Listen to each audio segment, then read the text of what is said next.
Temos o prazer de falar com o Gilberto Kassab, que é com certeza um dos maiores articulistas, para mim é o maior articulista político do país. Eu não conheço quem articula política como o Kassab, não conheço, não imagino quem seja próximo dele. Tem gente que acha que é, mas não é. Tem gente que acha que é tanta coisa, mas não é.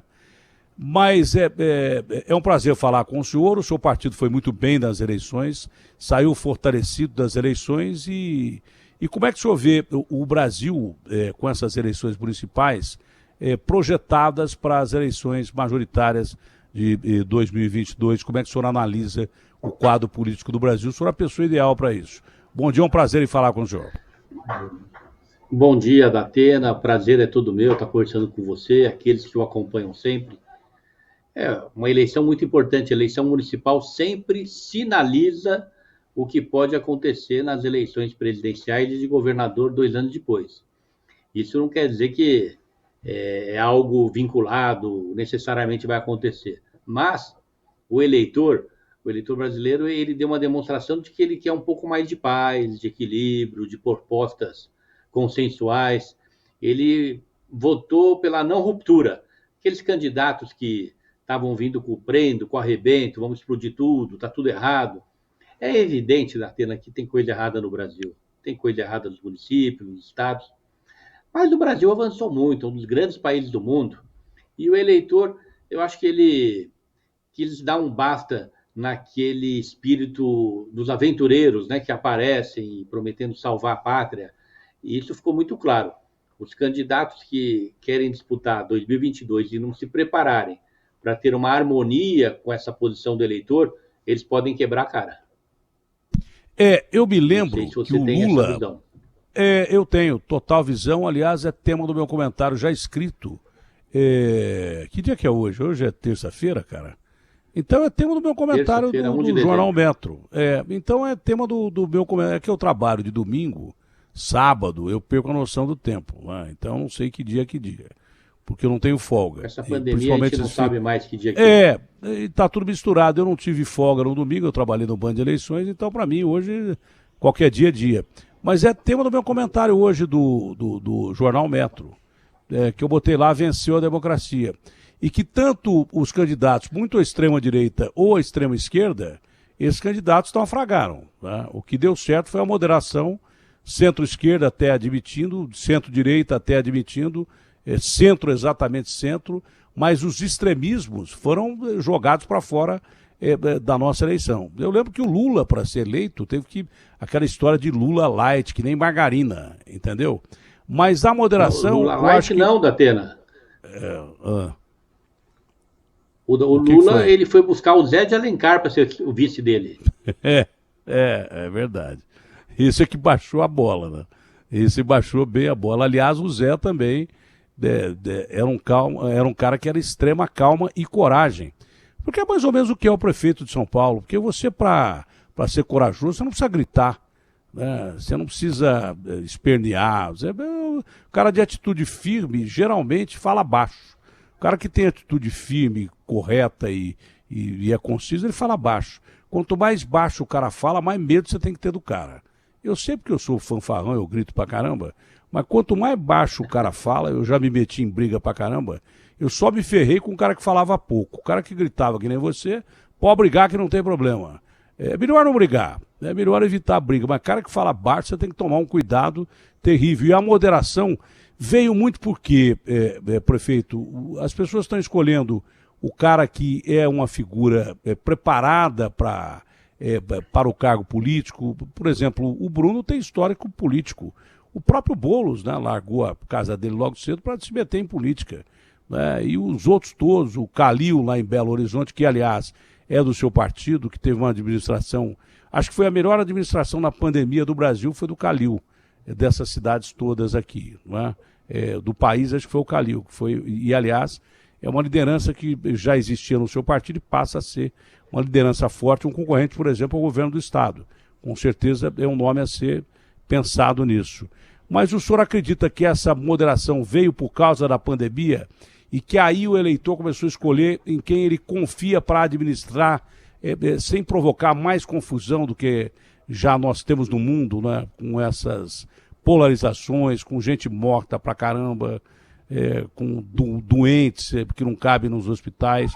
As pessoas querem gente mais calma para administrar essa bagunça que nós estamos vivendo no mundo de ponta cabeça? Não apenas querem pessoas mais calmas, Datena, mas querem projetos mais pé no chão. As pessoas começaram a se lembrar o que foi 2018. 2018, quando o Brasil acordou, estava no segundo turno e tinham duas candidaturas que representavam os extremos, que, sem fazer nenhum juízo de valor do que elas apresentavam, mas era o Bolsonaro na direita, o Haddad na esquerda. E não tinha proposta de centro, porque o brasileiro é de centro. Pela rejeição ao PT na época, acabou prevalecendo o Bolsonaro com uma proposta muito radical, uma proposta de direita. Mas a direita no Brasil, assim como a esquerda, eles não são majoritários, porque o eleitor, na sua grande maioria, ele é moderado. Então, as pessoas viram o erro que cometeram de não estar de uma maneira em conjunto, os partidos apresentando um candidato viável em 2018. Quando acordaram, tinha duas propostas radicais. E agora, nessa eleição, elas deram uma demonstração que voltaram a se preocupar com a moderação, e isso é uma sinalização para 2022. O Bruno é uma proposta moderada, não é? Tanto é que a diferença dele para o Boulos do segundo turno, todos achavam que ia ser pau a pau, 1%, 2%, não, foi quase 20 pontos de diferença. Teve ponto positivo a campanha do Boulos? Lógico que teve. O Boulos se revelou um grande líder de esquerda, jovem, talentoso, tem todo o direito de defender as ideias que ele defende, e não é um aventureiro. Então, mesmo o candidato da esquerda, o eleitor foi buscar alguém que já estava aqui na pista há alguns anos, com proposta, com trabalho no campo social, defendendo a habitação para os pobres, o que fez com que ele se consolidasse. O Boulos hoje, ele se associa ao Flávio Dino no Maranhão, ao governador de Pernambuco, ao governador da Paraíba, Rui Costa, ao Ciro Gomes, você estava citando aí agora há pouco, como os grandes, ao próprio Haddad, que foi candidato a presidente da República. Ele se associa como, e se integra esse grupo dos grandes líderes da esquerda do Brasil, que continua tendo o Lula como referência, mas como referência, porque o Lula não está mais na operação. O Lula cada vez mais se distancia e abre espaço, e o Boulos hoje entra nesse time de líderes da esquerda, o que é bom para o Brasil. A esquerda existe em qualquer país, a esquerda tem alternância do poder, e o Boulos é formado pela USP, tem bom conhecimento da vida pública. Então, acho que a cidade de São Paulo deu uma demonstração para o Brasil de compromisso com a democracia. Tinha dois bons candidatos no segundo turno, ela escolheu o melhor, que vem fazendo uma boa administração, e que com tantas adversidades, até no plano pessoal, no público com a pandemia, ele mostrou serenidade, inteligência, e soube levar o barco até o final da gestão. É por isso que eu digo que você é um grande analista. Foi um adversário de direita, centro-direita, e outro adversário de esquerda. Mas nenhum dos dois de extrema-direita ou de extrema-esquerda. Tá? O Boulos até com um discurso muito mais moderado. O cara fala, mas o discurso do Boulos não é esse e tal. Ele amadureceu, você tem que entender que o cara amadureceu. E o respeitar o princípio do contrário faz parte da democracia. Não interessa que tenha o cara da esquerda, mas tem o da direita também. Pro da esquerda, ele pensa corretamente, o da direita não, e vice-versa.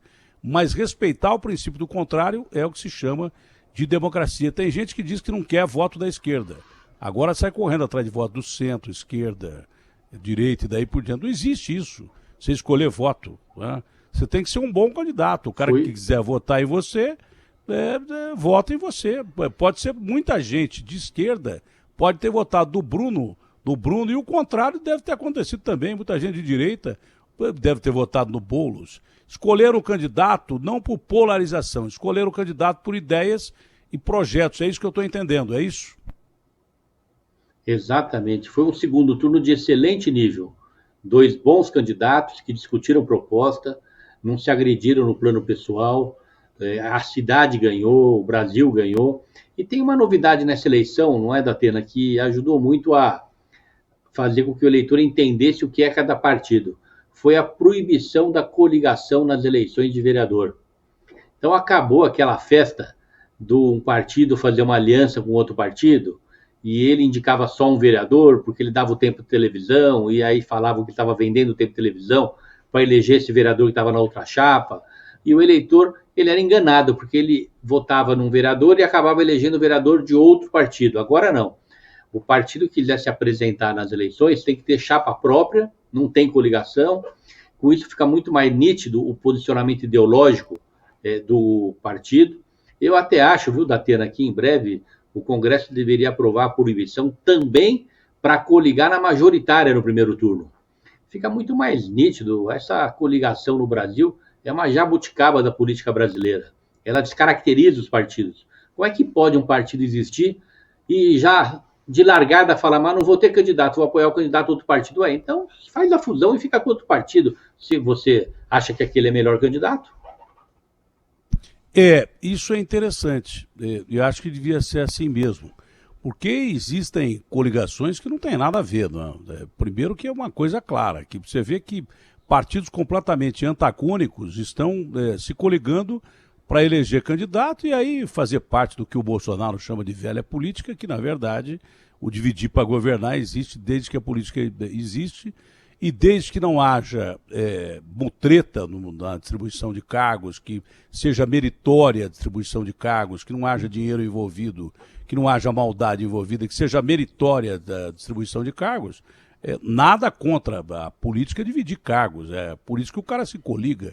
Não é à toa, o cara não se coliga a outro partido que acha o cara mais bonito nem mais feio. O que não pode haver é entregar cargo para gente que não tem a capacidade, entregar cargo por motivo de finanças ou coisa parecida. Agora, coligação é para isso. Agora, eu concordo, eu acho que quanto menos coligação tiver, melhor é, porque cada partido tem a sua identidade. Cada partido mantém a sua identidade. O acordo fica... O acordo fica para o segundo turno. Claro. Num primeiro momento, você vai com o que tem e os melhores vão disputar o segundo turno e aí sim tem que haver a coligação, porque aí entra a ideologia pura e especificamente e talvez até os interesses políticos. Agora, mas em relação ao seu partido, normalmente o seu partido tem feito coligações, mas sai com uma musculatura maior dessas eleições. O seu partido pretende apresentar candidato a presidente da República?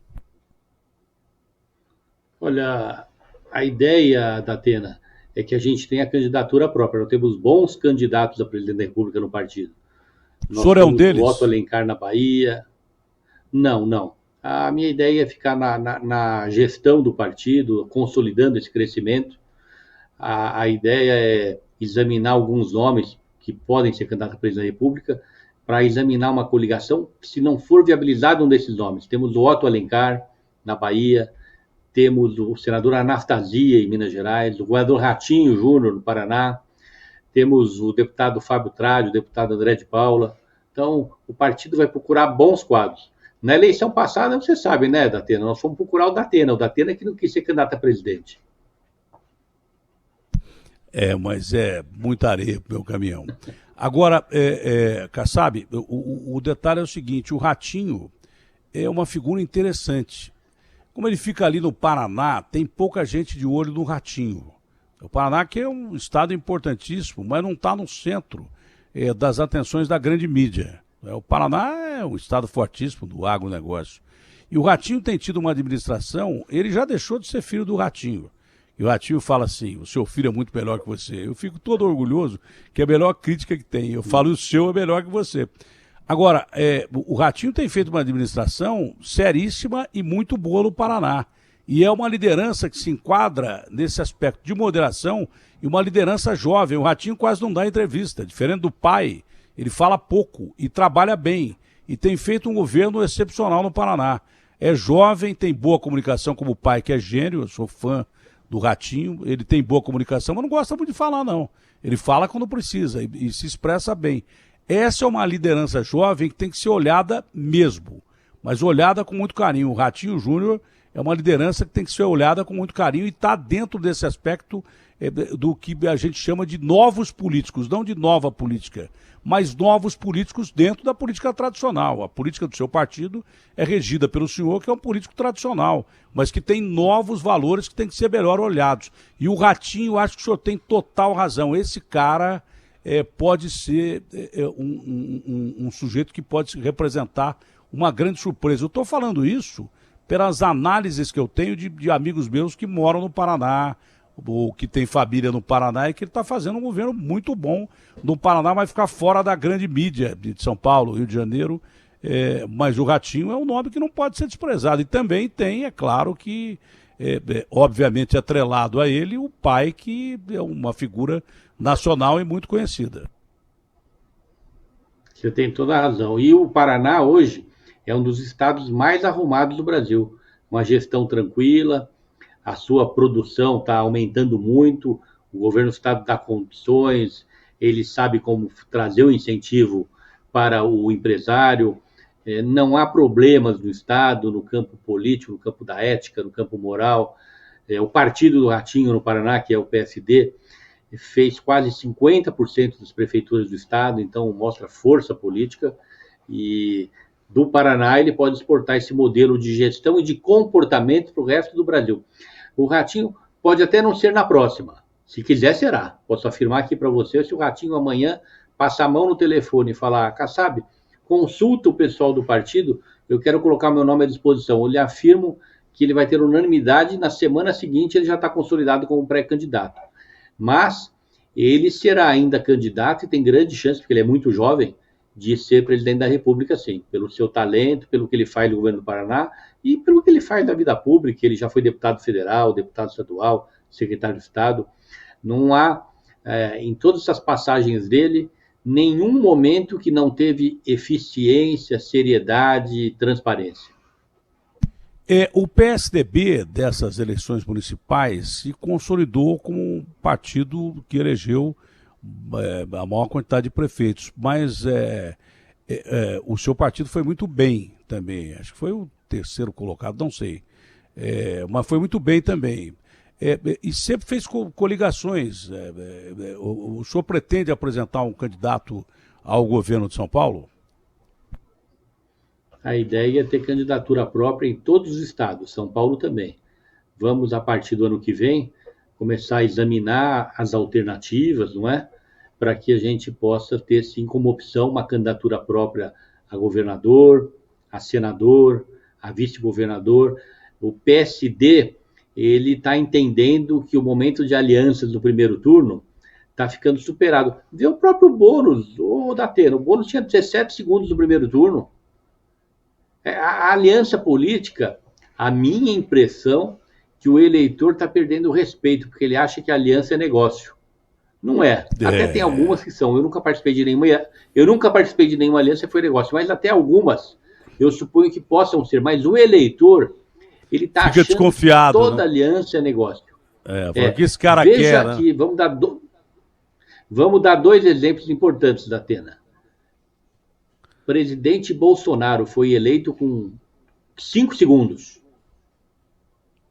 Todos falam, mas teve a facada, tinha publicidade toda. Ele, quando tomou a facada, já estava com 25%. 5 segundos.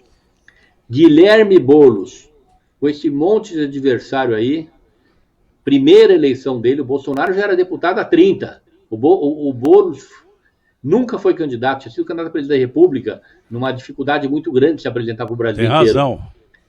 Passou para o segundo turno. Então, o PSD vai se esforçar para ter uma chapa redonda, pessoas com credibilidade, com boa imagem, que sejam, ou que tenham a sua imagem aprovada nos meios de comunicação, com credibilidade, ou empresários de sucesso, ou políticos experimentados, tradicionais, que tenham o respeito do eleitor. Mas eu já fiz isso nessa eleição e acabamos nos dando muito bem. O PSD lançou André Matarazzo, um excelente candidato, íntegro, sério, não foi agredido na campanha, mostrou suas propostas. Ele só não foi para o segundo turno porque polarizou a eleição. Mas teve um comportamento digno, o partido saiu de cabeça erguida, elegemos 3 vereadores. Então, o caminho cada vez mais, na minha modesta percepção, é os partidos se prepararem para fazer aliança só no segundo turno. E acho que o eleitor gosta dessa história. E a coligação, ela visa muito o chamado tempo de televisão.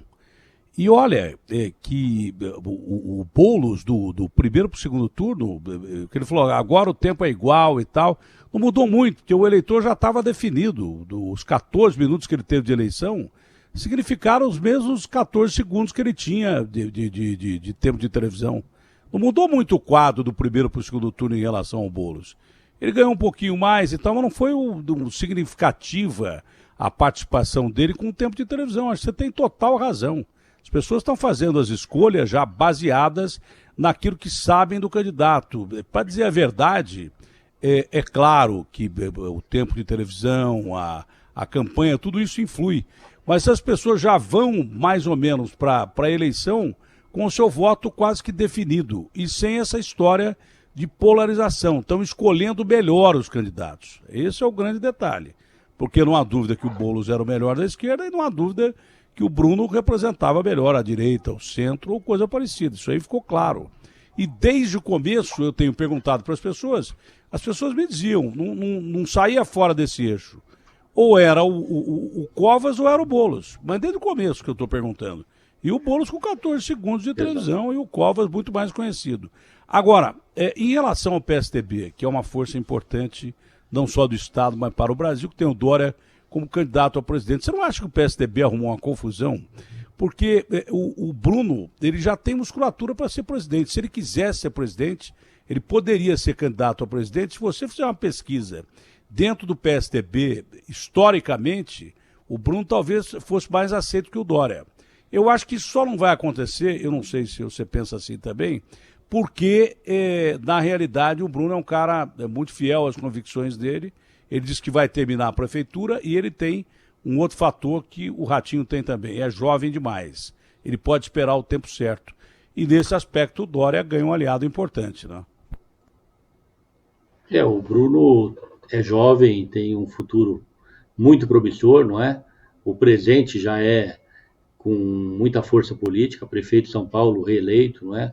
Um bom nome, um lutador. O Dória é governador de São Paulo. O governo de São Paulo representa o segundo espaço político no Brasil, depois da presidência da República. Então, qualquer governador de São Paulo sempre tem uma largada grande. Mas tem que saber costurar, tem que saber ter propostas, tem que saber mostrar o que já fez da vida pública. Vamos lembrar aqui o caso do Geraldo Alckmin em 2018, e eu apoiei, então estou muito tranquilo para falar isso. Nós fizemos uma somatória de alianças que deu 5, 6 minutos da televisão, e o Bolsonaro, com poucos segundos, levou a eleição dele. Então, eu volto a dizer, mais importante do que as alianças é a imagem, é a história, são as propostas. Eu vou dar um exemplo aqui, Datena, até para quem está nos assistindo entenda melhor. Você é o Datena. Você dispensa apresentações de qualquer lugar do país. Quem não conhece o Datena, quem não sabe quem é o Datena, quem não sabe o que pensa o Datena. Você nunca quis colocar o seu nome à disposição, porque o dia que você colocar, você vai se eleger, seja prefeito, senador, governador e até presidente da República com grande chance. Você não vai precisar de mais do que 15 segundos, porque a pessoa já sabe quem é o Datena, só precisa falar lá, Datena é candidato. Entendeu? Você vai falar o quê? Você faz quantos anos você está nos meios de comunicação? As pessoas já sabem o que você pensa. Então, é apenas para você entender a minha linha de raciocínio com o Boulos e com o próprio Bolsonaro. As pessoas não querem mais ter televisão. E as redes sociais, não que a televisão não seja importante na campanha, mas as redes sociais cada vez mais têm um espaço muito grande. O próprio Boulos, ele operou muito as redes sociais. E rede social é algo que você começa desde já. Não para na campanha, não é? E é o caso de qualquer um que tenha projeção nacional, seja o Boulos, seja você da Atena, seja o Dória, seja o Bolsonaro. Então, as redes, elas têm um papel muito importante no processo eleitoral daqui para frente. Mas foi legal dar uma parada, por exemplo, com o que tem de pior na rede social. Esses recados da justiça brasileira, de que a rede social seria fiscalizada com leis, que precisa ter mesmo, não é? Do mesmo jeito que nós, jornalistas, estamos aqui sob pena de falar uma bobagem e pagar caro por isso, inclusive criminalmente, você responde civil e criminalmente por uma colocação errada, o mesmo tem que acontecer com as redes sociais. Elas foram controladas, mais controladas, por lei. Eu não estou dizendo controlar ditatorialmente, não. Todo mundo tem o direito de livre expressão, desde que a livre expressão não seja perseguir alguém, não seja chincalhar sem motivo alguém, não seja ameaçar ninguém. Isso, acho que mais ou menos pautou essas redes sociais, que, claro, tem os seus exageros, mas não foi aquilo que a gente esperava. O ódio que vinha das redes sociais e que aconteceu na eleição majoritária passada não se repetiu agora porque, de repente, os caras pautaram. Olha, se você cometeu algum excesso em rede social, você vai responder por crime. Não é controlar a liberdade de expressão, mas é regularizar, regulamentar, colocar leis até onde é liberdade de expressão mesmo e até onde é ameaça de morte, até onde chegam os exageros que todos nós estamos sujeitos a pagar pelo que a gente faz e fala. Esse avanço da Atena, ele tem um grande responsável. Até vale a pena você, em algum dia desses, você convidá-lo para o seu programa, que tem tanta audiência, ele deve ter muita coisa para contar, que é o ministro Barroso, presidente do Tribunal Superior Eleitoral. Ele se dedicou com muito afinco à questão de fake news, muito afinco. É um vencedor, porque nessas eleições, realmente, quase que nós não tivemos fake news, é algo assim inimaginável, comparando-se com as eleições de 2 anos atrás, que foi um festival de fake news. Nessa eleição, graças à habilidade, à obstinação do ministro Barroso, a nossa justiça eleitoral soube fechar todas as portas para o fake news.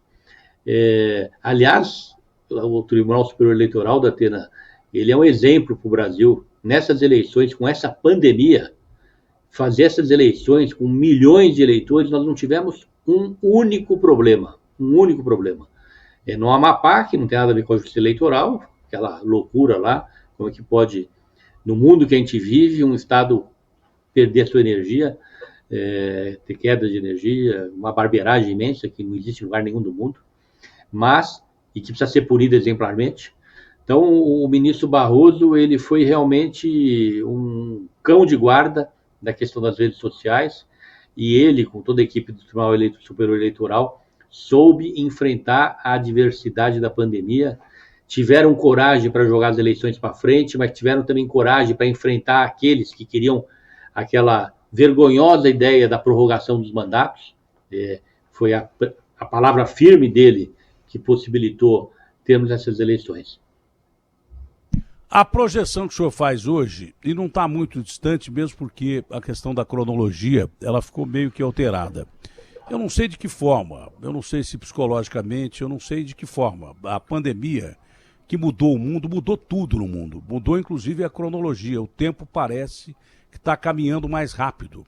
As pessoas estão fazendo mais rapidamente o que poderiam fazer com mais tempo. Então é por isso que, de repente, as coisas estão acelerando. E nós estamos às portas de uma grande eleição para elegermos o presidente da República, que é o cargo mais importante da nação. Ou reelege o Bolsonaro ou bota outro cara lá. Hoje, como é que o senhor analisa o quadro para as eleições nacionais? Quem são os candidatos que já são definidos e que têm chance? Quais as chances do Bolsonaro? Enfim, como é que o senhor analisa essas eleições que estão logo ali, principalmente pelo fato da cronologia do tempo estar passando mais rápido? Bom, realmente tem mudanças que vieram para ficar, não é, Datena? Eu sempre fui honrado com você, seja como prefeito, como ministro. Diversas vezes você me convidou para uma conversa junto com aqueles que o acompanham, e agora eu não preciso ir até a Band, estou aqui em casa, você também está numa posição mais confortável do ponto de vista de mobilidade, e isso veio para ficar. A pandemia vai passar, mas nós vamos continuar conversando dessa maneira a maior parte das vezes, não é? Então, são mudanças muito saudáveis, não é? É evidente que não dá para todos ficarem em casa o tempo todo, a convivência social é muito importante, mas o residual dessa pandemia vai ser avanços no campo da educação, no campo da comunicação, no campo da política, muito importantes. Nessa eleição, eu tive a oportunidade daqui, da onde eu estou te falando, do escritorinho que eu tenho em casa, a oportunidade de fazer campanha, participar de encontros com vereadores em mais de 400 cidades, em 6 meses. Jamais teria feito isso, jamais fiz isso no passado. E com encontros muito positivos, onde as pessoas ficaram muito felizes, não é? Então, isso veio para ficar. Agora vamos falar sobre... A pandemia acelerou o que já era esperado, né? A pandemia acelerou o que já era esperado. Só descobriram o trabalho virtual, essas reuniões virtuais que evita viagem, evita deslocamento. Você pode falar com um cara de um estado, agora daqui 2 minutos falar em outro estado, em outro país. Isso aí foi acelerado, era uma coisa que iria acontecer naturalmente, mas que aconteceu em um ano exatamente por causa da pandemia, que é claro, a gente chora os nossos mortos, tenta curar os feridos pela doença, pela patologia, a gente chora a quebra na economia, mas ela acelerou. De toda coisa ruim, você sempre tira alguma coisa boa.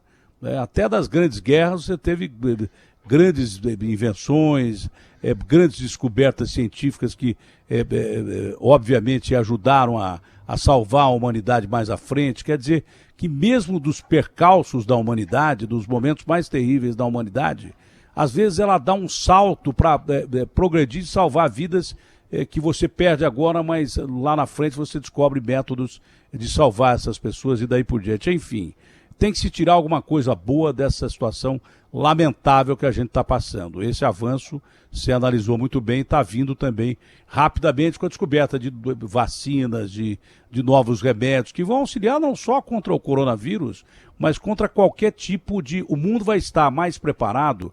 Por exemplo, os Estados Unidos da América do Norte nunca tiveram um sistema público de saúde. E estão vendo que tem que ter. Quando o Obama quis lançar um sistema público de saúde, ele foi execrado. E qualquer outro presidente que falasse em sistema público de saúde era execrado. A França, a Itália, a Espanha, que pareciam, a Alemanha, que pareciam economias inexpugnáveis, foram derrubadas porque o sistema de saúde deles não funcionava. E o nosso velho e criticado SUS, porque era velho e criticado meritoriamente, porque muitas vezes falhava, teve que ser reforçado, mas ajudou pra caramba, porque o Brasil já tinha um sistema público ruim, mas tinha, entendeu? Então isso tudo, a saúde hoje em dia está sendo priorizada, o fato do cara lavar as mãos ou passar álcool em gel, isso vai ficar para sempre. Mesmo depois da pandemia, vai ajudar a salvar pessoas de outras patologias que você tem, porque você não tem cuidados higiênicos. Então, de toda coisa ruim, há alguma coisa boa. E a gente tem que tirar isso aí. Fez uma análise muito correta. Exatamente. E você lembrou bem do SUS. Hoje é inadmissível alguém falar em não aperfeiçoar o nosso sistema de saúde. Porque antes falava, está gastando demais, os Estados Unidos não tem recurso para a saúde pública. Agora eles quebraram a cara e nós estávamos certos. O SUS ele precisa ser fortalecido, melhorado, com mais AMAs, mais UPAs, mais hospitais, pagar melhor médico, pagar melhor profissionais de saúde. É evidente que tudo isso com muita fiscalização. Eu sempre defendi na saúde e educação muito investimento, bons salários, mas muita fiscalização. Não adianta pagar bem para o cara ficar lá em casa sem trabalhar, funcionário fantasma, mas você tem que valorizar. Eu fiz isso em todos os lugares que eu passei na minha vida. Sou filho de educadores. Nós precisamos valorizar a saúde pública e a educação pública. Essa pandemia também trouxe esse legado e hoje poucos questionam isso. Mas voltando à sua pergunta em relação a 2022, primeiro nós temos que analisar o que é o quadro político no Brasil hoje, principalmente por conta da proibição de coligações. Então nós temos 2 partidos de esquerda. Hoje o Brasil, o PT não acabou e o PSOL cresceu. Então nós temos 2 partidos, o PT e o PSOL, cada um deles pode lançar seu candidato. É possível que o PT entenda que deva lançar o Haddad, ou deva lançar o Rui Costa, o governador do Ceará. É possível, são bons quadros, bem avaliados, não é? É possível que o queira lançar o Boulos. A candidatura do Boulos a presidente pode impulsionar o Boulos, o PSOL, para se consolidar como grande partido. Então, é natural que que os dois tenham candidatura ou estejam juntos. Esse é o quadro da nossa esquerda. A centro-esquerda, ela já está definida. A centro-esquerda é o PDT e o PSB. Eles atuaram juntos nas eleições municipais. O Ciro Gomes apoiou o principal candidato a prefeito do PSB, o Ciro é do PDT, que é o João Campos de Recife, não é? O PSB apoiou os principais candidatos do PDT, principalmente o candidato a prefeito de Fortaleza, e eles já selaram a união, eles vão caminhar com o Ciro Gomes para presidente, a centro-esquerda. A direita é o Bolsonaro. A direita é o Bolsonaro, ou ele vai puxar um pequeno partido, e esse pequeno partido vai crescer. As pessoas se fala em patriotas, ou o próprio PSL, que continua pequeno, porque ele não cresceu nessas eleições municipais, ele é inchado no Congresso. Ele tem lá 50 deputados, mas isso não é crescimento, é inchaço. Ele foi inchado com a candidatura do Bolsonaro, com a eleição do Bolsonaro. Então, o que é mais provável é que seja ou o Patriotas, que daí cresce, sendo partido da direita, ou o PSL, ou o que tem se falado muito, o PP. O PP, Partido Progressista, que caso o Bolsonaro se filie ao PP, o PP deixa de ser centro-direita para ser direita, porque a cara do partido vai ser o Bolsonaro, e o Bolsonaro ele é e se apresenta como de direita. Então, a direita tem o seu candidato, que é o Bolsonaro, com um desses três partidos. Eu não vejo hoje uma quarta opção, não acredito que o Partido Novo, a aliança que eles tentaram fazer, dê certo. Na centro-direita, nós temos o Partido Republicano, e muito bem administrado nos últimos tempos, com boas vitórias, e ele se apresenta como centro-direita, e temos o Partido Liberal, também de centro-direita. A minha percepção é que esses dois partidos, eles estão bem encaminhados, tem sinalizações de que eles devem estar com o Bolsonaro. Não posso falar que estarão, porque eu não falo nem pelo meu partido, eu sou apenas o presidente, muito menos pelos outros partidos, mas a centro-direita e a direita está aí nesse processo aí de campanha do Bolsonaro, ou encaminhamento. E nós temos, no centro nós temos o PSD, o nosso partido, temos o PSDB, temos o DEM, temos o MDB. Eu acredito que, sem menosprezar os outros partidos, mas os outros eles não têm a importância no processo de 2022 que terão esses que eu citei. Esse centro, parte deles pode ter isoladamente uma candidatura própria, como o caso do próprio PSD. Nós vamos dar uma prioridade à candidatura própria, eu já citei os nomes aí, o Ratinho, falamos tão bem dele, o Anastasia, o Otto Alencar, o André de Paulo, o Fábio Tradi.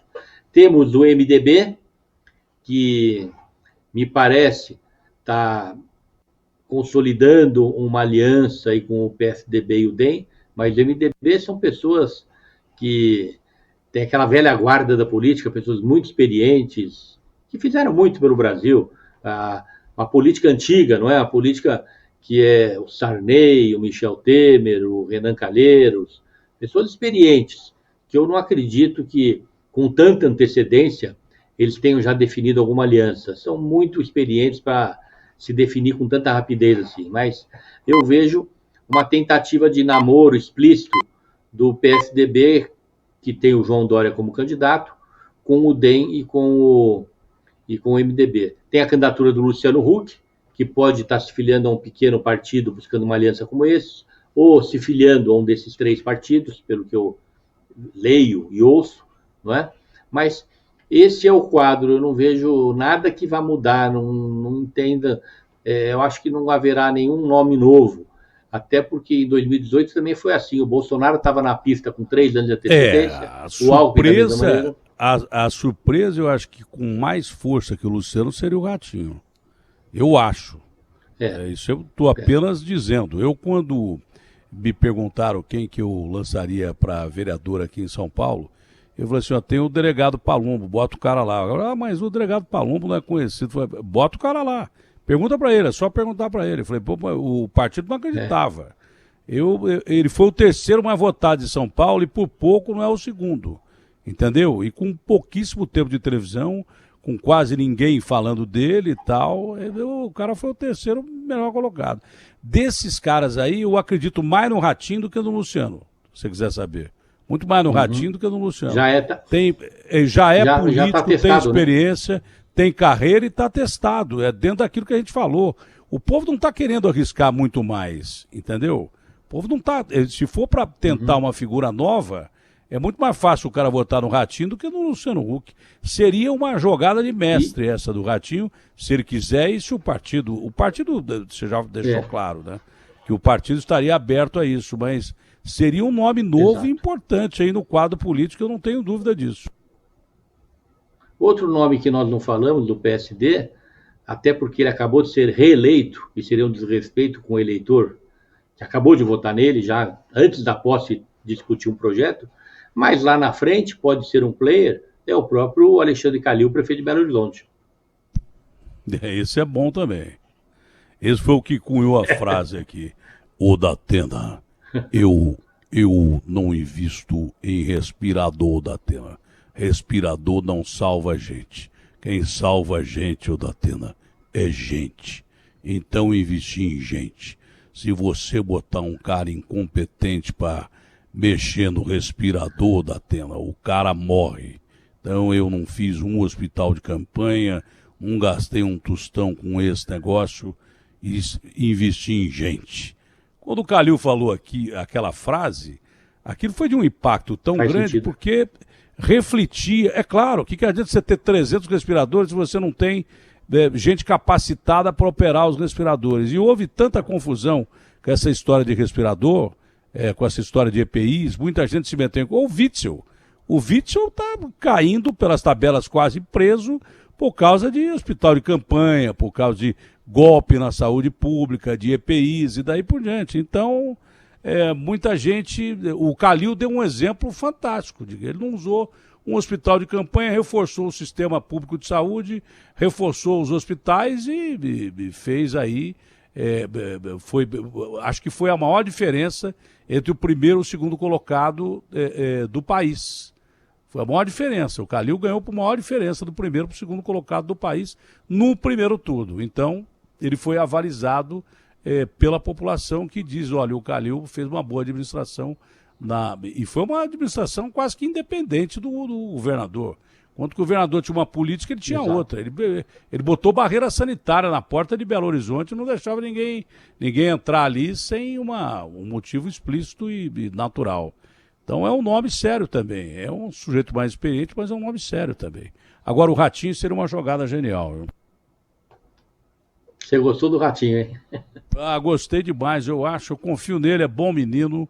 Eu sou fã do pai dele, mas não é por causa do pai dele que eu estou falando, não. Eu acho que esse menino, às vezes em que eu entrevistei o Ratinho lá atrás já estava falando dessa vacina russa, que agora começa a aparecer. E muita gente me diz que ele administra muito bem o governo do Paraná, que ele é um sujeito sério, que ele é um sujeito que não gosta de conversar muito, que ele é um sujeito que gosta de trabalhar.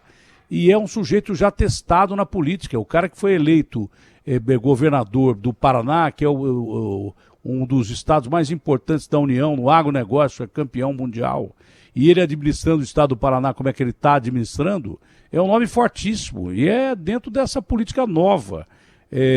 É um jovem, mas é um jovem já testado com carreira.